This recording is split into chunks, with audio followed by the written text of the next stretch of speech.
इसलिए अभिमान छोड़ना चाहिए। अब छोड़ते समय ये हो जाता है, एक छूटता है फिर ध्यान ये रखना चाहिए कि एक छोड़ करके दूसरा पकड़ ना ले, या ऐसा हो जाता है। कभी कभी आपको एक घटना सुनाते हैं, सच में हुई है। क्या हो गया कि ब्राह्मण परिवार की जो बच्ची थी, लड़की थी, और उसका हो गया प्रेम किसी शूद्र परिवार वालों से, जो लोहार होता है ना। अब हो गया तो क्या हो गया, उन्होंने भाग करके शादी कर ली। अब परिवार वाले तो नाराज थे ही, मना तो हुई, वो तो स्वीकार्य उनको था नहीं, तो इसलिए वो भाग करके शादी कर लिए। अब बहुत समय बीत जाने के बाद, 6 महीने साल भर हो गया, तो अब फिर माँ का मन, माँ का ये होता है। तो माँ ने किसी तरह परिवार को समझा लिया, भैया भी तो भैया थोड़ी जिंदगी भर नाराज कब तक रहेंगे। अब क्या हो गया कि अब माँ ने तो घर में बुलाया, माँ ने बेटी को तो घर में बुलाया। अब लंबे समय तक तो वो नहीं आई, क्योंकि अब जाने में भी इज्जत होती है ना, घर से भाग के गई है। और दूसरे में भी अब समाज में तो चल नहीं रहा है कि इतना खुला नहीं है। सिटी में तो फिर भी चल जाता है, गाँव में और चलना और मुश्किल हो जाता है। और इतना था कि इतने क्रूर नहीं रह गए, कहीं कहीं तो इतना हो जाता है कि लोग हत्या भी कर देते हैं। इतने जातीय के अभिमान की कहानी यही तो होगा। हमारे वहाँ कैसे जा सकते हैं, ये जातीय अभिमान वो भी करते हैं, और जो भाग के जाते हैं उनमें भी अभिमान तो सबका रहता ही है। और इतने क्रूर नहीं थे, तो फिर अब माँ में के मन में तो प्रेम था ही, तो फिर अब उन्होंने घर में बुलाया। इतना लंबे समय हो गया, 2-3 साल हो चुका है, फिर आओ करके। अब क्या हो गया, बुलाया तो पिताजी को भी अब समझा बुझा करके, अब आ गई तो कुछ मत बोलना करके। घर में तो आई, अब वो क्या हो गया, घर के अंदर न जा करके बाहर ही जो पीढ़ी होता है ना, आंगन, वहीं पर बैठी। अब माँ बुला रहे अंदर आ जाओ, मैंने अब वो कह रहे कि नहीं अब हम सुधर हो गए, अब हम घर के अंदर नहीं घुस सकते। अब देखिए मन की स्थिति ऐसी विचित्र है ना, पहले वही लड़की थी, वही स्त्री थी, शरीर वही है, मन वही है, विचार वही है। पहले अपने आप को क्या मानते थे, वही ब्राह्मण मानते थे विवाह होने से पहले, तो घर के अंदर सब कुछ वही कर रही थी। अब जैसे उसने विवाह करके शूद्र के साथ विवाह करके चली गई, अब उसको किसी ने बताया तो नहीं कि अब तुम शूद्र हो गए, अब खुद ही वो अपने आप को क्या मानने गई, शूद्र समझेंगे। अब पहले वाला जो अभिमान था, देखिए वो तो छूट गया। देखिए ब्राह्मणत्व का अभिमान तो छूट गया। देखिए अपने आप को पहले ब्राह्मण जो मानती थी वो तो छोड़ दिया, और उसके बाद जैसे विवाह करके चली गई, तो अब अपने आप को क्या हो रही है, अब शूद्र मान लिया। देखिए नया आरोप है। अब ये अहंकार बड़ा विचित्र चीज है। देखिए अविद्या छोड़ता नहीं है, जब तक अविद्या निवृत्त ना हो ना, अभिमान छोड़ने का बहाना तो मिल जाता है कि हाँ छोड़ दिया करके। उसने भी तो छोड़ा ही तो है। अब वो बच्ची ने छोड़ा ब्राह्मणत्व का अभिमान। अब ब्राह्मणत्व भी उसके शरीर में पहले भी नहीं दिख रहा था, मान रही थी, मान लिया अपने आप को ब्राह्मण, इसलिए उसी के हिसाब से व्यवहार कर रहे थे। अब बाद में क्या हो गया कि अब विवाह कर लिया तो हम अब शुद्र हो गए हैं, अब घर के अंदर जा नहीं सकते हैं, अब अशुद्ध हो जाएगा। अब देखिए अब अंतर तो शरीर में कुछ आया नहीं है, अंतर आया कहाँ पर, तो मन में आया। ये अहंकार बड़ा विचित्र चीज हो जाता है कि अभिमान इस तरह से, जो अविद्या जब तक छूट नहीं जाती है, तो वो अविद्या क्या करा देता है कि एक अभिमान को छुड़ा देता है विचार से। जैसे आपने विचार कर लिया, चिंतन मनन कर लिया, हाँ ये नहीं हो सकता है विचार। जैसे अभी आधुनिक विचार बहुत करते हैं, अब ये नहीं है, वो नहीं है, जातिवाद को हटाना चाहते हैं, ये चाहते, अब ठीक है वो। अब ये विचार के कारण सब हटाना तो चाहते, देखिए किंतु अविद्या तो छोटी नहीं है, तो एक को हटाते हैं तो फिर दूसरा घेर करके बैठ जाते हैं। तो इसीलिए आधुनिक समाज में देखिए शिक्षा तो बढ़ गई है, तब भी लोगों के दुख कष्ट निवृत्त हुआ क्या। मतलब एक जो अभिमान कर रहे थे उसको लगभग सिटियों में तो अभिमान करना छोड़ दिया, उस चीज़ को छोड़ दिया, हाँ भाई अब ये चीज़ ठीक नहीं है, समाज की कुरीतियाँ है, ये है वो है, छोड़ तो दिया। छोड़ने के बावजूद भी अब मन में क्या, दूसरे अभिमान को लेकर के पकड़ के बैठे हुए, हम सभ्य है, हम शिक्षित हैं, हम पढ़े लिखे हैं। अब इस प्रकार से अब हमको सही कपड़ा पहनना चाहिए, यही खाना चाहिए, ये सारे के सारे क्या है, नए अभिमान पाल के बैठ जाते हैं। तो ये अहंकार के पीछे बैठी हुई जो माया है, अविद्या है, जब तक उसको नहीं काटा जाएगा, जब तक उसका सही से समाधान निर्मूल नहीं होगा ना, तब तक क्या होगा कि एक अभिमान जो हो रहा था, ठीक है, कुल का, गोत्र का, ठीक है, अभी भी तो कुल का अभिमान भले ना हो, पैसे का अभिमान तो हो ही जाता है, भले ही खानदान का ना हो, किंतु धन का अभिमान होता है, सत्ता के अभिमान हो जाता है, हम इतने शक्तिशाली है, ठीक है, हमारे पिताजी है, ठीक, सांसद है, मंत्री है। अब ये अभिमान नहीं जुड़ जाता है। देखिए, पहले एक अभिमान को छोड़ दीजिए, दूसरे अभिमान वो पकड़ लेते हैं। तो ये कब तक ये अभिमान आता रहेगा? तो ये जब तक ये मूल स्वरूप में स्थिति ना हो। अब भले ही पढ़ करके ये विचार करके कि हाँ ये दृश्य जगत है, आत्मा का स्वरूप नहीं, ये समझ भी लेंगे, तब भी जब तक आत्मबोध साक्षात्कार न हो जाए तब तक अभिमान, आप हाँ ये अभिमान हो रहा है देख तो रहे, एक अभिमान को अब विचार करके छोड़ देते हैं, फिर दूसरी धीरे धीरे क्या हो जाता है, दूसरे अभिमान को पकड़ लेते हैं।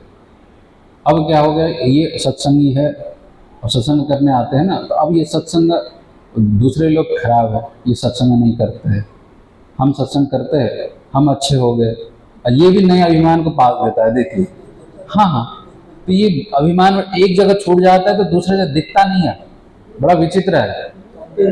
हाँ, कर ही जाता है। चित्त की स्थिति बड़ा विडंबना करने वाली है। थोड़ा सा भी सजगता आपने छोड़ दिया, विचार करना छोड़ दिया, तो आपको ऐसे दिख जाता है कि ये तो सब निकम्मे है, कुछ नहीं करते। इससे तो हम नियमित सत्संग में जाते, विचार करते, गीता का पारायण करते, उपनिषद पढ़ते, ये बड़ा सुंदर है। ठीक है, अब संन्यास लेते हैं तो ये गृहस्थी क्या है, सब भोग विलास में फंसे हुए, इससे तो संन्यास उत्तम है। संन्यास लेने पर संन्यास का एक अभिमान हो जाता है। ठीक, अब ये क्या है कि एक नई परत को जन्म देता है। जब तक अविद्या नहीं छोड़ती है तो एक अभिमान को छोड़ देते हैं विचार से, तो क्या अविद्या दूसरी एक नई परत बना लेती है अभिमान के लिए। विद्या को लेकर के, धन को लेकर के, गुण को लेकर के, सद्विचार को लेकर के, पूजा पाठ को लेकर के, मंत्र जप को लेकर के, ध्यान को लेकर के, ये तो कुछ नहीं करते। कम से कम ध्यान करना चाहिए, उठ के ध्यान करते नहीं। अब वो जो नहीं करते उनके प्रति चित्त में थोड़ा सा रोष भी हो जाता है, द्वेष हो जाता है। अब जो करते उनके प्रति राग हो जाता है, अब खुद करते तो उसमें अभिमान हो जाता है। ऐसा चित्त की स्थिति है। देखिए, जो नहीं करता है उनके प्रति तो ये क्यों नहीं करते, इनको तो करना चाहिए, ये अच्छी चीज़ है। ये अब चित्त वो करवाना चाहता है, क्योंकि व्यक्ति जो है समाज बनाना चाहता है। चित्त का जो स्वभाव है मनुष्यों का, किसी का भी हो, वो दूसरे से भी वो क्यों करवाना चाहता है, क्योंकि दोनों में समानताएं हों तो फिर बातचीत करने को मिलेगा, एक ग्रुप बनेगा, समूह बनेगा। आजकल तो ग्रुप बनाने का चलन ही चल पड़ा है ना, फेसबुक में बनाते हैं, व्हाट्सएप में बनाते हैं, सबके सब ग्रुप क्यों बनाते हैं, समूह हो और उस समूह में हमारा पहचान हो। ये भी क्या है कि अभिमान को बढ़ाने के लिए ही ये सारे कार्य हो जाता है। जब विद्या का प्रसंग आ जाता है तो ये करते ही क्यों है, क्योंकि हमको कहीं ना कहीं समूह में अपने आप को जोड़ करके रखने की इच्छा होती है। अब ये विज्ञान वाले तो बोलते हैं कि सर्वाइव करने के लिए समूह फिट होता है, इसीलिए बोलते हैं। ठीक, मन का ये स्वभाव है कि अगर समूह होगा तो समूह के साथ जुड़ना वो चाहता है। अगर विशेषता होगी तो समूह को नेतृत्व भी वो करना चाहेगा, नहीं होगा तो कम से कम उससे जुड़ करके अपने आप को दूसरे से अलग करना भी चाहेगा और अपने आप को दूसरे से बड़ा भी बताना चाहेगा। इसलिए अब हमारा मन क्या करता है, जितना बड़ा समूह हो उससे जुड़ना चाहेगा, बड़ा गुरु होगा तो उससे जुड़ना चाहेंगे। ठीक है, अब जो जिनका नाम ज़्यादा प्रचलित हो और कहीं त्यागी वैरागी संत किसी कोई नहीं जानता है, तो फिर उनको अपने गुरु बताने में क्या हो जाता है, इसका गुरु कोई बड़ा नहीं है, छोटा है, तो बताने में शर्म आ जाती है। कोई बड़े गुरु हो तो हाँ महामंडलेश्वर ये है, वो है, ये जुड़ा हुआ है, तो फिर क्या होता है कि वो करते क्यों है, क्योंकि बड़ा समूह है, बड़ा शक्ति है, तो वो अपने आप को उस समूह के द्वारा सुरक्षित पाता है। ठीक है, क्योंकि अब उसमें रक्षा भी हो जाती है। अब ये अभिनिवेश के ही कारण होता है, अभिमान के ही कारण होता है। करते क्यों है, करने का पीछे भी ये कारण हो जाता है कि जितना बड़ा समूह होगा उतना ज़्यादा वहाँ से लाभ होने की भी संभावना रहती है। कुछ ना हो तो बल, सुरक्षा का एक बल रहता है कि कुछ नहीं होगा तो कुछ न कुछ कर देंगे। ठीक है, और कहीं ये कुछ कष्ट आएगा, दुख आएगा, तो ये कहीं ये इसी भाव से जुड़ा हुआ रहता है। सब जगह जितने भी समूह रहता है, समूह बनाते इसीलिए ही है कि कुछ हो जाए तो उससे आपको सुरक्षा मिल जाए। तो सुरक्षा की भावना से ही क्या होता है, समूह बनता है। तो चाहे पशु का हो चाहे मनुष्य का हो, हम ये जितने भी अभी ग्रुप बनते हैं वो सब का सब वही है अंत तक जाकर के। और उसमें एक तो सुरक्षा के भाव होता है और उसके बाद स्वयं की सत्ता का वहाँ पर आरोपण भी होता है, अध्यारोप, मतलब हम भी है। ठीक है, क्या है वो तो भगवान जाने, किंतु अब हम भी है, ये मैं भी हूँ, इस बात को जताने के लिए क्या करता है, सारे के सारे चीज़ों को वहाँ पर थोपने लग जाता है। बात यह है कि जड़ वस्तु की मूलतः सत्ता होती नहीं, ठीक। अब वही जड़ वस्तु के साथ तादाद में होकर के चेतन उसमें आ जाता है, और वो जड़ वस्तु क्या करना चाहता है, अपनी सत्ता को बढ़ाना चाहता है। उसकी खुद की सत्ता तो है नहीं, तो फिर किसी भी तरह से मैं हूँ, तो अब गाली हो जाती है तो तुम जानते हो हम कौन है। अब मैं हूँ बताना चाहते तो फिर मैं हूँ क्या पूछने पर फिर क्या हो जाता है कि मूल परमात्मा की ओर नहीं जाता है, जाता तो बात ही खत्म हो जाती। वहां न जाकर के फिर मैं हूं को बचाने के लिए वो क्या कर देता है, शरीर के जितने गुण है, मैं हूं तो कौन हो, तो इतना बलशाली हूं, शरीर के स्थूल बल को लेकर के वो अपने आप को घमंड करेगा। नहीं तो क्या होगा, बुद्धि होगा तो बुद्धिमान होगा तो अपनी बुद्धि को लेकर के घमंड करेगा, हम इतने पढ़े लिखे हैं, तुम्हारे ये कर देंगे वो कर देंगे, यहाँ यहाँ करके अगर वकालत करते हैं तो फिर 10 मुद्दे लगा देंगे, ये कर देंगे, ये हो जाता है। अब मन के हिसाब से है, बुद्धि के हिसाब से अगर धन होगा तो धनवान है, हम इतने धन को लेकर के हैं, इतने हम सारे ये जितने जागीर हमारे ही थे, ठीक, अभी भी हमारा है। तो इस तरह से ये क्या है, किसी न किसी तरह से वो अभिमान बढ़ाता ही रहता है। क्यों बढ़ाता है, अपने आप को सत्तावान बताने के लिए, अपने आप को दिखाने के लिए, ठीक। इसलिए ये इस तरह से उसी अभिमान को बढ़ाने की दृष्टि से क्या बनता है, ये समूह भी बनता है, और उस समूह में अपने अभिमान को बढ़ाने का ये हो जाता है। अगर विचार न किया जाए तो ये अभिमान एक जगह छोड़ देता है, फिर दूसरी जगह शुरू कर देता है, ठीक। तो इसको बड़ा विचार करना चाहिए, तो वही कन्या की तरह हो जाते हैं। अब विचार पूर्वक तो उसने तो किया नहीं, कि उसको करवाया भी किसी ने था, और समाज का संरचना ही वैसा है, इसलिए वैसा हो गया, आप कह सकते हैं। अब समाज उसकी संरचना से विरुद्ध जाकर उसने विवाह तो किया ना, समाज तो उसको रोक ही रहा था, मत करो, प्रेम हो गया था, क्या कर सकते हैं, जाकर के विवाह भी कर लिया, और करते ही अब क्या हो गया, एक अभिमान छूटा, दूसरा अभिमान उसने नया पाला, ठीक। अब अगर ब्रह्म विद्या का उपदेश विचार होता तो शायद दोनों छूट जाता, किंतु चूंकि अब समाज का संरचना इस तरह से है तो वो छूटा तो दूसरा एक आ गया। तो इस प्रकार से क्या देखना चाहिए कि ये अभिमान इतना सूक्ष्म बैठा है, वो छोड़ता नहीं है, क्योंकि अगर वो अभिमान ही छोड़ दे तो वो खुद जो अहंकार का अस्तित्व ही नहीं बच पाता है, ठीक। मैं हूँ इस भाव को बनाए रखने के लिए सब कुछ संसार में चला रहता है, जो कुछ भी चलता है, जितने भी सत्ता है, जितने भी राज्य है, जितने भी देश है, ठीक है, जितने भी धर्म है, जितनी भी संस्कृतियाँ हैं, समाज है, सब के सब किसको बचाए रखने में लगे हुए हैं, मैं हूँ इस मिथ्याभिमान को बचाए रखने में लगे हुए। हाँ हाँ, तो ये बड़ी विचित्र चीज है। अब वेदांत तो उसी के ऊपर प्रहार करता है कि ये जो मूल है यही बंधन का कारण है, इससे ही संसार चल रहा है।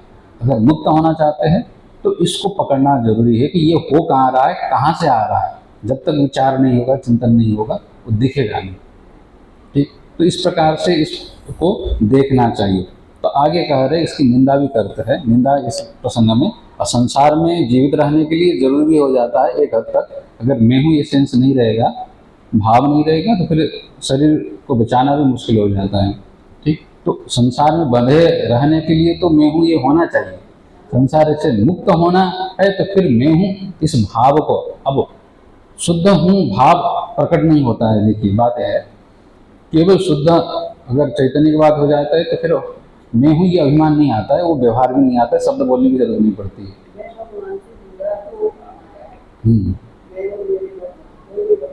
हाँ, तो परमात्मा के साथ जोड़ना ये भक्ति के रूप में आ जाता है, ठीक है। मेरा भगवान ये जो भाव है वो परमात्मा के साथ जोड़ते हैं तो प्रेम के रूप में आ जाता है। और वो प्रेम भी प्रगाढ़ बनाने के लिए मेरा से परमात्मा मात्र बचा हुआ है, तब वो प्रेम में प्रगाढ़ता आ जाता है। मेरा अपना सत्ता है, परमात्मा की दूसरी सत्ता है, और वह बड़े हैं, हम छोटे, हम उनसे प्रेम करेंगे। ये जो भाव है ये आपके अपरा भक्ति के रूप में आ जाते हैं। प्रथम वही भक्ति होती है जिसमें आपका चाहे नवदा भक्ति इत्यादि करते हैं, ठीक है। तो इसलिए वहाँ पर उनको सेवा की जाती है, उनका नाम कीर्तन किया जाता है, उनके रूप का चिंतन किया जाता है, तो उनको खिलाना पिलाना नहलाना ये सब कुछ ये अपरा भक्ति के रूप में हो जाता है। तब भी ये यहाँ पर भक्ति, अब वह बड़े हैं हम छोटे हैं, ये जब रहता है ना, तो ये कब तक रहता है, जब तक द्वैत रहता है, और जब तक द्वैत रहता है तो कुछ ना कुछ भय बना ही रहता है। देखिए, भले ही मन में आपको पता न लगे कि भय है, किंतु अब परमात्मा की पूजा नहीं की तो कुछ ना हो जाए, नाराज ना हो जाए, ये भय बना रहता है। देखिए, तो अब प्रेम में जब ये द्वैत हो जाता है ना, दो दूसरा रह जाता है, तो क्या रहता है, थोड़ा सा भय बना ही रहता है, कहीं नाराज ना होकर के कहीं गिरा ना दे, कुछ अपराध ना हो जाए।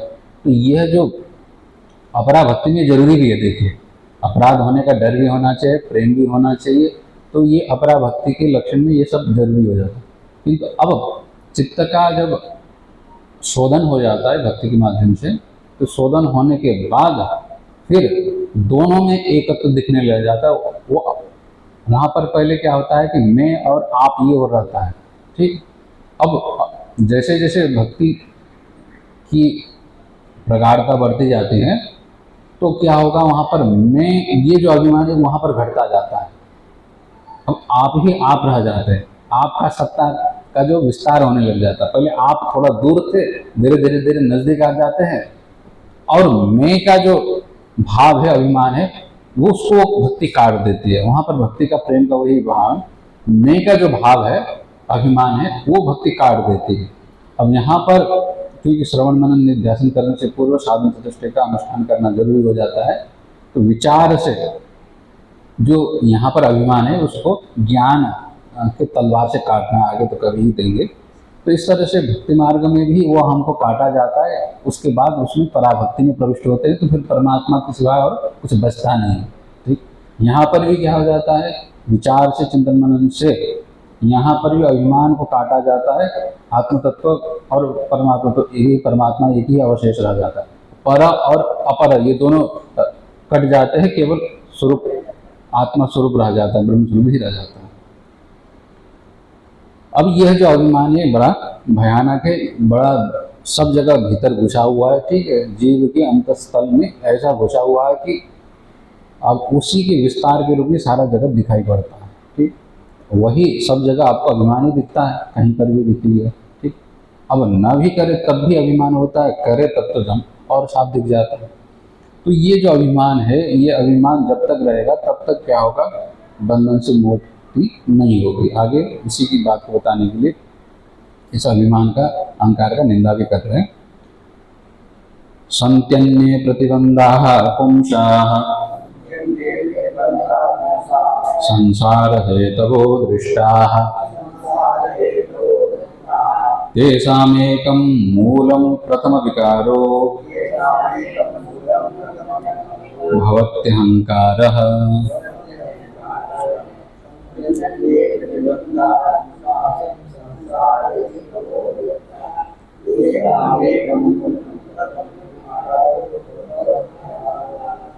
हाँ, आप यहाँ पर विचार कर रहे हैं, संतन्य प्रतिबंधः पुंसः संसार हेतवो दृष्टा तेषाम् एकं मूलं प्रथम विकारो भवत्यहंकारः। अब प्रतिबंध तो बहुत है, रोक लगाने वाले तो सारा दुनिया ही है ही, ठीक है। किसके प्रतिबंध यहाँ पर कह रहे हैं कि ज्ञान के प्रतिबंध, परमात्मा के बोध में प्रतिबंध तो बहुत है। देखिए, सबसे पहले तो अविद्या है, और अविद्या के जितने भी कार्य सब के सब प्रतिबंध ही है, ठीक है, क्योंकि कुछ और दिखा रहे हैं ना, तो सब के सब प्रतिबंध तो बहुत है। तो अन्य प्रतिबंधा पुंसः दृष्टा, ठीक है, बहुत से ऐसे देखे गए हैं संसार हेतु, जिसके कारण ये संसार का विस्तार होता ही रहता है। ठीक, संसार के हेतु मतलब संसार को बढ़ाने वाले ऐसे प्रतिबंध बहुत है। प्रतिबंध किस दृष्टि से, रोक लगाने वाले, परमात्मा के स्वरूप में प्रवेश करने से रोकने वाले, परमात्मा स्वरूप होने न देने वाले, ऐसे प्रतिबंध बहुत है। उनमें से अगर सबसे मूल जो प्रतिबंध है, सबसे मजबूत प्रतिबंध है, जो सारे प्रतिबंधों को पकड़ के बैठा हुआ है, ठीक है, उसी के साथ जोड़ने वाला सबसे प्रतिबंध देखा जाए तो प्रथम विकारो भवत्यहंकार। प्रथम जो विकार है, देखिए, वो अहंकार को, यहाँ अहंकार को क्या कह रहे हैं, प्रथम विकार कह रहे हैं, सबसे पहला हुआ ये विकार है। अब अविद्या हुई, ठीक है, प्रथम तो क्या हो गया, अविद्या के स्वरूप के कारण, अविद्या के कारण परमात्मा का स्वरूप आच्छन्न हो गया ना। आच्छन्न होने के बाद उस परमात्मा का प्रतिबिंब किसमें पड़ा, हुई अविद्या में अथवा अविद्या के विकार में कहिए, ठीक। तो अविद्या में प्रतिबिंब पड़ने के कारण, छाया पड़ने के कारण, अब जिस हिस्से में, जिस माया के हिस्से में प्रतिबिंब पड़ जाता है, अब उस प्रतिबिंब पड़े हुए हिस्से में अब सबसे पहले स्पंदन जो होगा, परमात्मा तो सर्वत्र व्यापक है, सब जगह तो है ही है, तब भी परमात्मा अब पत्थर में भी है, होते हुए भी वो इतना स्पंदित नहीं होता है, देखिए। किंतु चित्त में परमात्मा का प्रतिबिंब पड़ जाता है तो वो चित्त स्पंदित होता है। जड़ वस्तु में पड़ता है तो यद्यपि चित्त भी जड़ है, किंतु स्वच्छता न होने से उसमें चेतनता की भ्रांति नहीं होती है, ठीक। किंतु चित्त जड़ होते हुए भी चित्त में चेतन का प्रतिबिंब पड़ जाता है, तो अब उस चित्त में चेतनता का भ्रांति आ जाती है, ठीक है। दोनों एक साथ जुड़े, चित्त को क्या लग जाता है, मैं चेतन हूँ, और उसमें प्रतिबिंबित हुए चेतन को क्या लगता है, मैं चित्त हूँ। दोनों और भ्रांति हो जाती है, परस्पर अध्यास हो जाता है, अनन्य अध्याय। जड़ का चेतन में आरोप हो जाता है और चेतन का जड़ में अध्यारोप हो जाता है, एक आपस में इसे जुड़ जाते हैं। तो ऐसे जुड़ने के बाद सबसे पहले अब वहाँ पर जो परिवर्तन आता है, चेतन में तो परिवर्तन नहीं आता है, किंतु अब दोनों एक जगह गुत्थम गुत्था हो गए हैं, गांठ पड़ गया है, तो उसमें सबसे पहले जब स्पंदन होगा, जब से पहला वाला जो विकार होगा, विकृति होगा, परिवर्तन होगा, वो सबसे पहला परिवर्तन क्या होगा, अहम रूप होगा, मैं हूँ, ये आ जाता है। सबसे पहले ये विकृति आ जाती है। अब जो प्रतिबिंब पड़ा वो तो जीव रूप में, चिदाभास के रूप में आया, जीव हो गया, वही जीव है। तो उस जीव का संबंध किसके साथ, चित्त के साथ हो रखा है। जिस अंश में जीव का क्या संबंध हो रखा है ना, चेतन के प्रतिबिंब जिस अंश में पड़ा हुआ है, उस अंश में जड़ता होते हुए भी चेतन का जो रूप हो गया, ये प्रतिबिंब पड़ गया ना, तो वह क्या हो गया कि प्रथम विकार हो गया। अब ये इसलिए यहाँ पर बड़ा चिंतन मनन करना, बड़ा गहरा रूप से विचार करना होगा कि सबसे पहले के रूप में, बाकी जैसे ये प्रतिदिन अनुभव में भी आता ही है, विचार करेंगे तो प्रतिदिन सबसे पहले पूछा जाए तो वो प्रथम विकार ही सबसे पहले प्रस्तुत होता है, ठीक। जागते हुए भी, सोते हुए भी, ठीक है। किसी से प्रश्न कर दिया, अचानक कुछ कर दिया, सारे तो भूल जाएंगे। देखिए, ये प्रथम विकृति भूला नहीं जाता है, इसलिए अभ्यास वशात अब किसी से पूछा जाए कौन हो, दरवाजे पर कोई खटखटाता है, ठीक है, कौन है पूछने पर वो क्या बताता है, सबसे पहले प्रथम विकृति मैं हूँ यही बोलता है, ठीक है, यही आता है। फिर मैं हूँ कौन है, तो उस विकृति का फिर आगे विस्तार हो जाता है कि अमुक का संतान, अमुक का का पति, अमुक का पत्नी, अथवा कुरियर वाला जो भी हो, वो आगे जुड़ता है। सबसे पहले ये विकृति में शरीर का अभिमान उतना नहीं रहता है, शरीर का बाद में आता है, शरीर का अभिमान बाद में आता है, विद्या का अभिमान बाद में आ जाता है, बुद्धि का अभिमान बाद में आ जाती है, ठीक है। अब कर्तृत्व, भोक्तृत्व का अभिमान बाद में आता है, मैं ये करता हूँ, वो करता हूँ, वो खाता हूँ, वहाँ जाता हूँ, ये सारे अभिमान भी बाद में आते हैं। सबसे पहले क्या आता है कि मैं हूँ, यही सबसे पहले अभिमान आता है, और यही मूल बीज है, ठीक। ये अभिमान को पहचानना चाहिए, ये जब तक रहेगा तब तक परमात्मा से एक होने देगा नहीं, क्योंकि यही अंतिम गांठ है। सारे गांठ तो खुल जाएगा, मतलब मैं शरीर नहीं हूँ, मन नहीं हूँ, बुद्धि नहीं हूँ, विचार करने पर, दिखने पर भी अंतिम गांठ क्या जाता है, ये अस्मि, ये है अस्मिता के रूप में, ठीक है। दृग्दृश्य और एकात्मते व अस्मिता, ऐसा वहाँ पर योग सूत्र में कहा।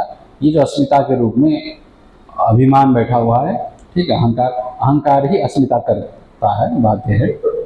हाँ, उसी को अहंकार बोल देते, योग वाले उसको अस्मिता के रूप में प्रयोग करते हैं। अंतर इतना आ जाता है कि अस्मिता का मतलब पना आ जाता है, अहंकार का है जिसे मैं पना आ जाता है। अहंकार का मतलब ये हो गया है कि अहम मतलब मैं, अब उसमें मैं जो करता है उसको अहंकार बोल देते हैं, और उसकी जो क्रिया होगी क्या होगा, जो मैं करेगा तो मैं के साथ हूँ जुड़ जाता है क्रिया के रूप में, तो उसको अस्मिता बोल देते हैं। ये सबसे पुराना बीज है, अंतिम बीज है, और प्रथम विकार भी है, ठीक। और अंतिम में भी यही रह जाता है, सारा लय हो जाता है, तब भी हम ये बच जाता है सुषुप्ति में, इसलिए बीज बच जाता है। देखिए बाकी तो लय हो जाता है। जागृत अवस्था में तो सारे आ जाता है, स्वप्न में जागृत के सारे छूट करके नए आ जाते हैं, नए पैदा हो जाते हैं। और सुषुप्ति में जो जागृत और स्वप्न के दोनों के सारे अभिमान छूट जाता है, कुछ नहीं बचता है वहाँ पर। बच जाता तो यही एक ये प्रथम जो विकार है। नहीं न होने पर भी आपको जब जागते हैं तब आपको ये अनुभव आता है ना, मैं खा कर जो अनुभव होता है वहाँ पर एक साक्षी रूप भी है और साक्षी जिसको देख रहा है वो भी है। ठीक, साक्षी तो अभी भी है, कभी भी था। ठीक, अब उस समय में भी सुषुप्ति अवस्था में व्यवहार करने के लिए इंद्रियां नहीं है, बुद्धि नहीं है, इतना ही है। ये जो अभिमान है बीज रूप में ये रह जाता है, इसलिए हूँ ये व्यवहार हो जाता है, था ये व्यवहार हो जाता है।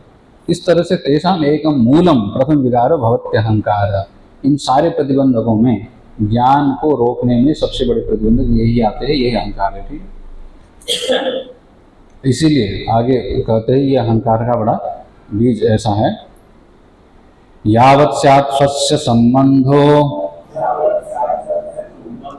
अहंकारेण दुरात्मना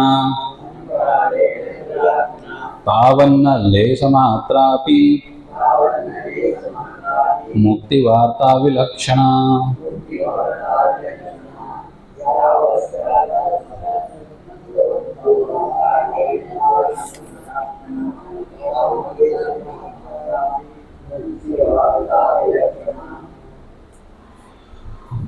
अब ये जो अहंकार के लिए ही निंदा करते हुए कह रहे हैं कि इसीलिए यावत् स्यात् स्वस्य संबंधो अहंकारेण दुरात्मना।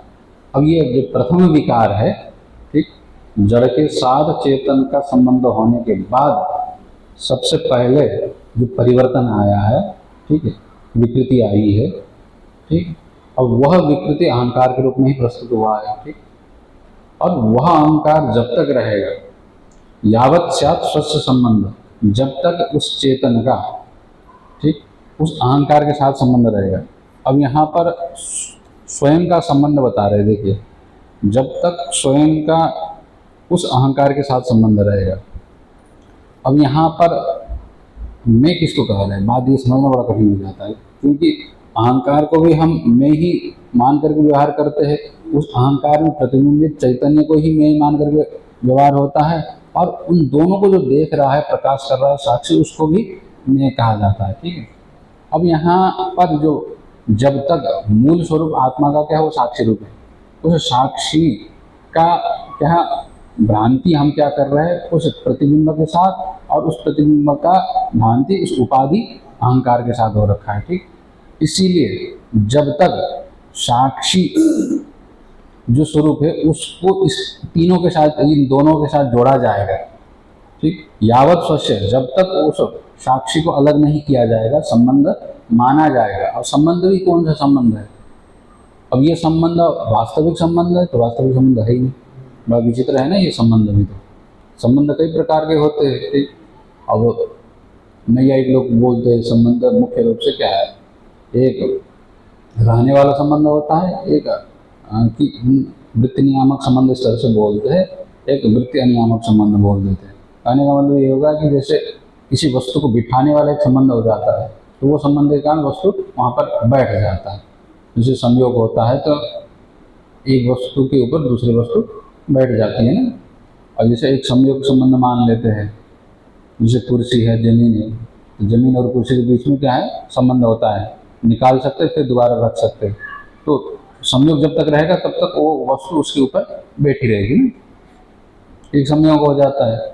इसको लेकर के भी जगत चलता है। दूसरा समय होता है, जब तक एक वस्तु दूसरे वस्तु पर आश्रित रहेगी तब तक उन दोनों का संबंध रह जाता है। ठीक है, समय संबंध मान लेते हैं, मतलब दोनों में से एक जब तक नष्ट नहीं हो जाता तब तक दोनों का संबंध बना ही रहता है।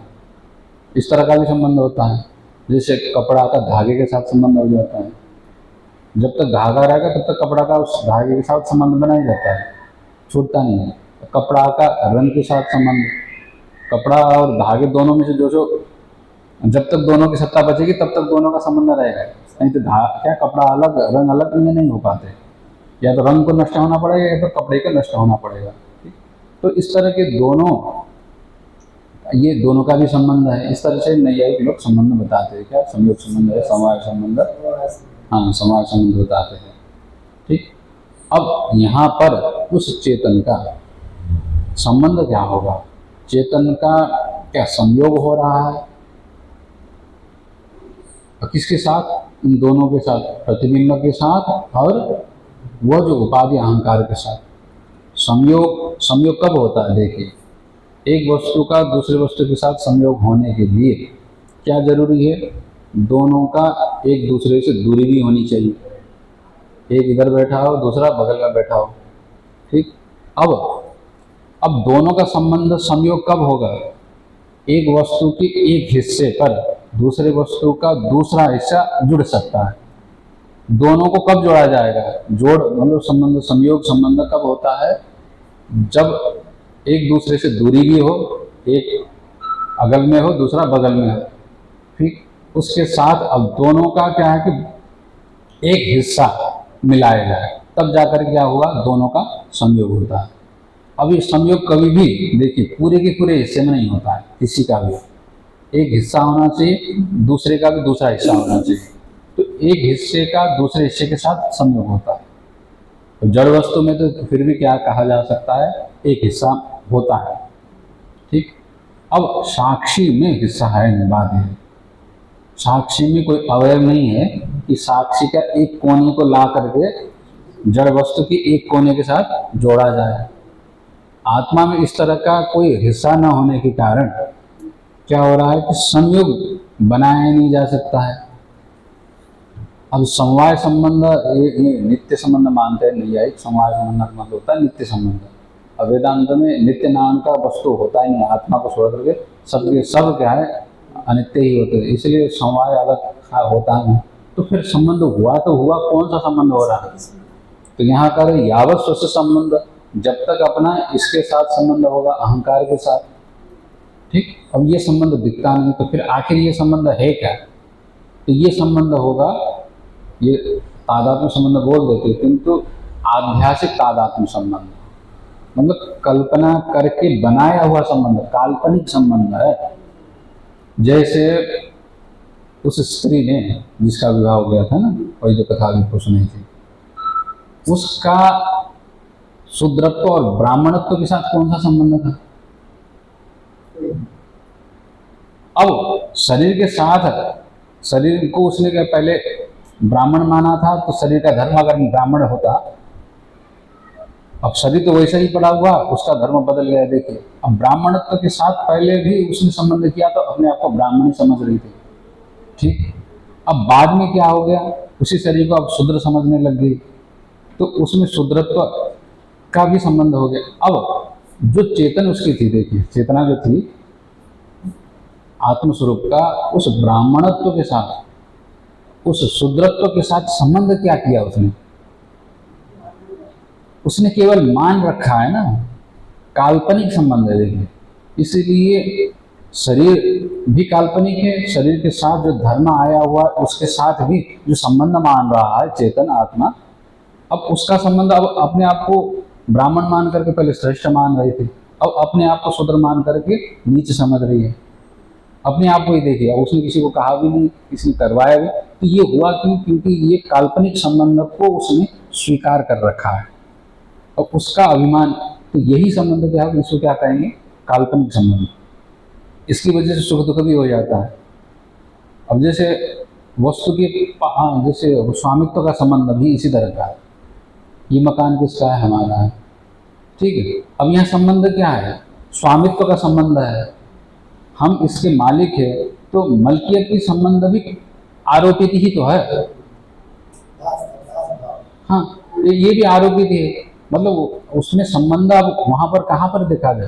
कागज माना गया। अब समूह ने मान लिया है कि हाँ तुम इसके मालिक हो, सबके सब समूह ने कहा नहीं ये इसके मालिक नहीं, ये कह दिया, तो राज्य ने नहीं माना, समूह ने नहीं माना, तो फिर वो आपके स्वामित्व तो नहीं रहेगा। मतलब ये समूह के द्वारा माना गया है ना, मतलब आपने माना, आपके मान्यता को उस समूह ने भी मान्यता दे दिया, उस समूह को फिर राज्य ने मान्यता दी, राज्य को फिर देश ने मान्यता दी। अब इतने मान्यता घूम घूम करके आ करके क्या हो गया? माना हुआ ही तो है।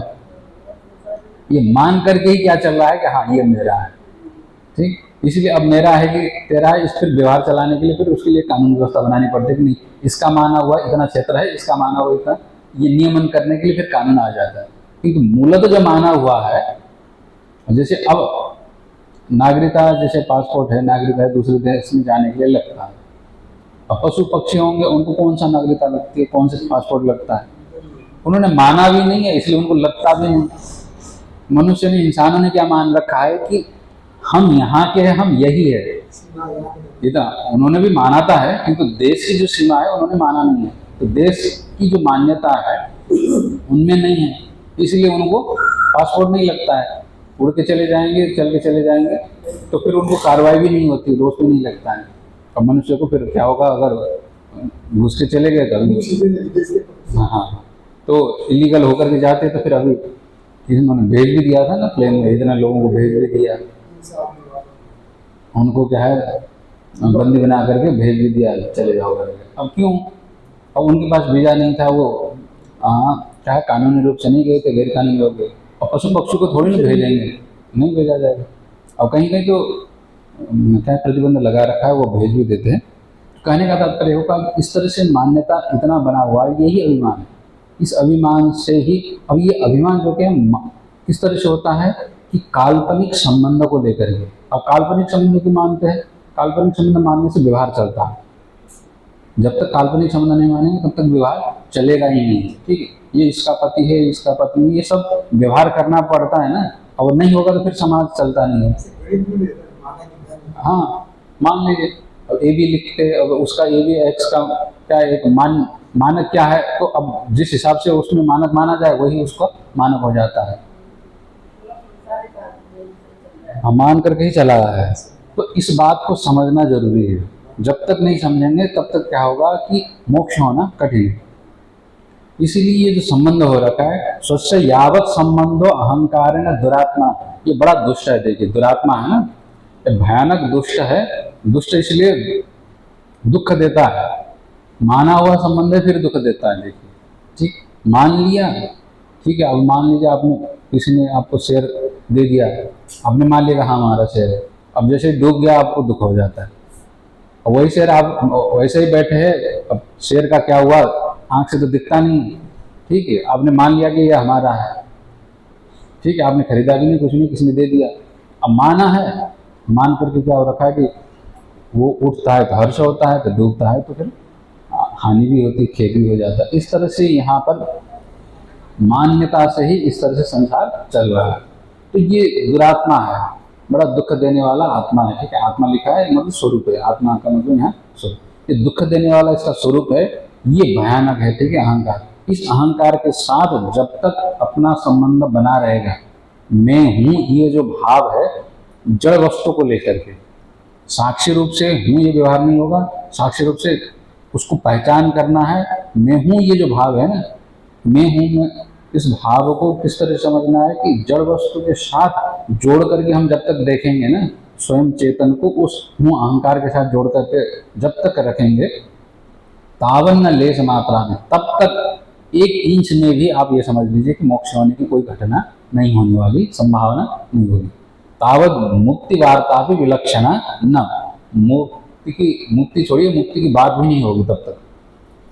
मुक्ति वार्ता विलक्षण, मूर्ति तो ये जो मुक्ति की बात हो रही है, ठीक है, मोक्ष की बात है, बड़ा विलक्षण है। संसार से बिल्कुल विपरीत चीज है। संसार कैसी चीज है, अहंकार के साथ सारी वस्तु जुड़ा हुआ है। संसार कब तक है, जब तक ये अहम है तब तक संसार है, ठीक। अब वो अहम अविद्या के कारण ही हो रखा है, तो वो तब तक संसार है। अब मोक्ष क्या है, जब तक उस अहंकार के साथ चेतन का संबंध जब तक मानते रहेंगे। अब माना भी, अब मानना छोड़ देंगे, ऐसा कहने से भी छूटता कहाँ है। अब उस संस्कार का इतना प्रबलता है कि मानो न मानो संस्कार वो आपको मनवा देता है ना। तो इस तरह से जब तक यह अभिमान के साथ संबंध रह जाता है ना, जिसको लगता है कि मैं ब्राह्मण हूँ, मैं सन्यासी हूँ, मैं क्षत्रिय हूँ, मैं गृहस्थ हूँ, ठीक है, इसका अभिमान जब तक मैं हूँ करके उसको लगता है, तब तक मोक्ष की वार्ता उसको नहीं है। अभिमान जब तक नहीं छूट जाता है तब तक अब वहाँ मोक्ष होना कठिन है। और जिस दिन से आपको लगने लग जाए कि हाँ यह मैं नहीं हूँ, इस भाव का प्राकट्य होने लग जाए स्वाभाविक रूप से। पहले हूँ ये भाव आ रहा था, मान रहे थे, अब लगने लगे ये तो नहीं हूँ, स्वाभाविक रूप से स्वतः ही लगने लग जाए, तब उसके बाद फिर मोक्ष की बात करनी चाहिए, तब मोक्ष होने की संभावना है। ठीक, यही बात है। इतने करते रहे यावत् स्यात् स्वस्य संबंधो अहंकारेण दुरात्मना तावन्न लेश मात्रापि मुक्ति वार्ता विलक्षणा। ये मोक्ष के जो बातचीत बड़ा विचित्र है, विलक्षण है, तब तक संभावना नहीं करनी चाहिए जब तक अहंकार के साथ, ये दुष्ट अहंकार के साथ ये चेतन का मैं का संबंध इस अहंकार के साथ हो रखा है, तब तक। अब मैं में भी अहंकार इतना जुड़ा हुआ कि मैं कौन, अहंकार कौन, ये दोनों को ये चीर फाड़ करना बड़ा जरूरी है। और ये चिरफाड़ भी बड़ा विचित्र है ना, जुड़ा हुआ है, सुपर ग्लू से जुड़ा हुआ, तो फिर कुछ उसको गर्म किया जाए, काटा जाए छुरी चाकू से, तब तो संभव। अब ऐसा है कि उसमें जो माना हुआ है अविद्या का आरोपित संबंध है, ये आरोपित संबंध को पहचान करना बड़ा कठिन हो जाता है।